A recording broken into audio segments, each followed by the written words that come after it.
안녕하세요. 오늘은 가짜 연료절감기 판매하면 조심해야 된다, 이 부분에 대해서 법 지식 조금 검토해 보도록 하겠습니다. 지금 장착하고 효과 없으면 환불해 준다, 그것도 일정 기간 지나서 그 범위 안에서만 환불을 해주겠다, 이런 식으로 합니다. 그런데 그 기간이 지나면 환불을 안 해주겠다 하면서 그냥 넘어가려고 합니다. 그런데요, 소비자가 똑똑해지면 가짜 연료절감기를 판매하시는 분들이 얼마나 위험해지는지 한번 살펴보도록 하겠습니다. 효과가 있어야 되죠. 효과가 있으면 환불기간 지나면 안 해줘도 될 것입니다. 그런데 효과가 없다 그러면, 장착만 하면 연료 절감된다고 했는데 효과가 없다고 그러면 어떤 죄가 성립할까요? 봅시다. 형법 제347조 사람을 기망하여 재물의 교부를 받거나 재산상의 이익을 취득한 자는 10년 이하의 징역 또는 2천만 원 이하의 벌금에 처한다, 이렇게 되어 있습니다.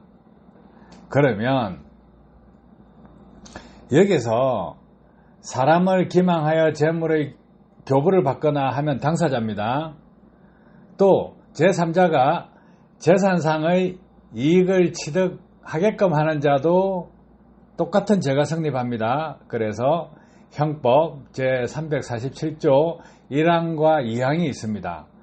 자기 자신이 직접 기망해서 재물을 교부받는 거, 또 3자가 재산상의 이익을 교부받게끔 하는 거, 그것도 두 개의 항목에서 죄가 성립합니다. 그러면 그 금액이 사소할 때는 문제가 좀 다르죠. 초범행은 벌금 2천만 원 미만, 10년 이하 징역 요 정도밖에 안 될 건데, 집단으로 들어가면 어떻게 될까요? 집단으로 들어가면 범죄 행위로 인하여 취득하거나 제3자로 하여금 취득하게 한 재물 또는 재산상 이익의 가액이 5억 원 이상일 때는 가중처벌된다, 이렇게 되어 있습니다.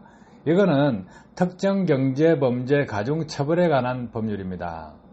그래서 이득액이 여기서 50억 원 이상일 때, 이러면 무기 또는 5년 이상의 징역에 처해집니다. 이득액이 5억 원 이상 50억 원 미만일 때는 3년 이상의 유기징역에 처해집니다. 죄가 크죠? 여기서 보시면 벌금형이 없다는 거예요. 특정 경제범죄 가중처벌 등에 관한 법률, 여기서 보면 가중처벌 조항에서는 벌금이 없습니다. 그럼 뭘까요? 무기 또는 5년 이상의 징역, 3년 이상의 유기징역, 이렇습니다. 그래서 조심하셔야 된다는 거야. 가짜 연료절감기를 판매하고 있다 그러면 조심하셔야 됩니다. 지금 자기 자신이 가짜 연료절감기에 속았다 하시는 분 생각을 해보세요. 효과가 없는데 효과가 있다 한 거는 속인 거죠. 사람을 기망해서 재물의 교부를 받은 겁니다. 재산상의 이익을 취득한 것입니다.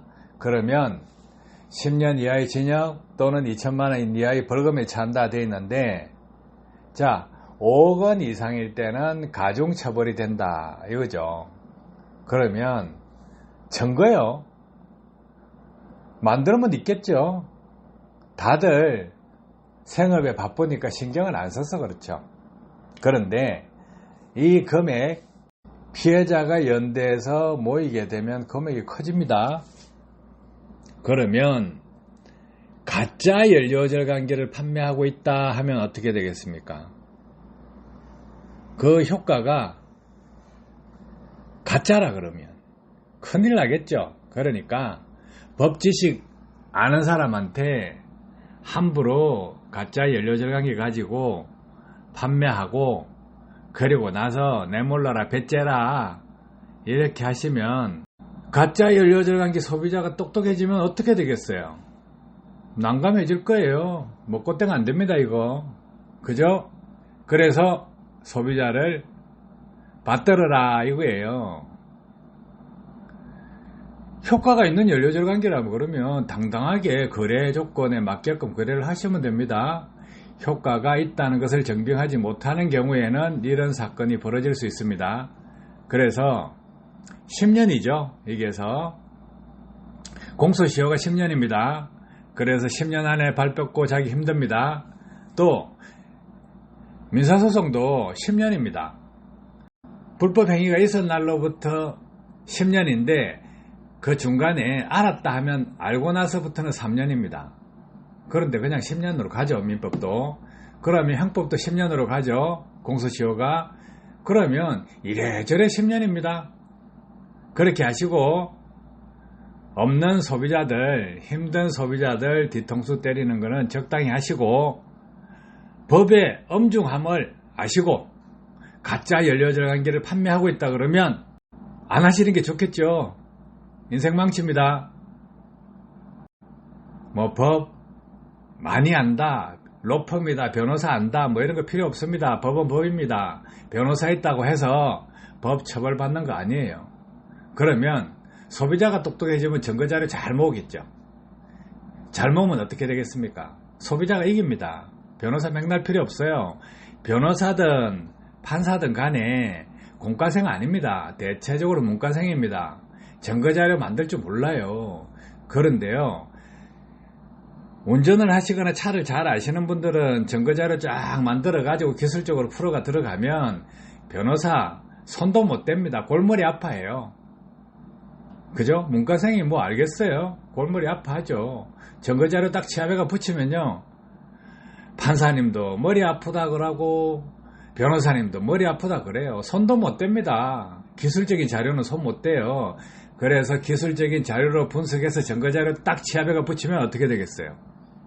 가짜 연료절 관계 판다 그러면 큰일 납니다. 이거는 변호사든 판사든 영역을 넘어서 버려요. 문과생들입니다. 대체적으로.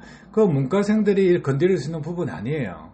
그래서 전문가가 붙어서 이 자료를 만들고 붙이면 가짜 연료절 관계 큰일 나니까 그 판매하실 때 막 무대뽀로 하지 마세요. 큰일 납니다. 아시겠죠? 도움 되시길 바랍니다. 감사합니다.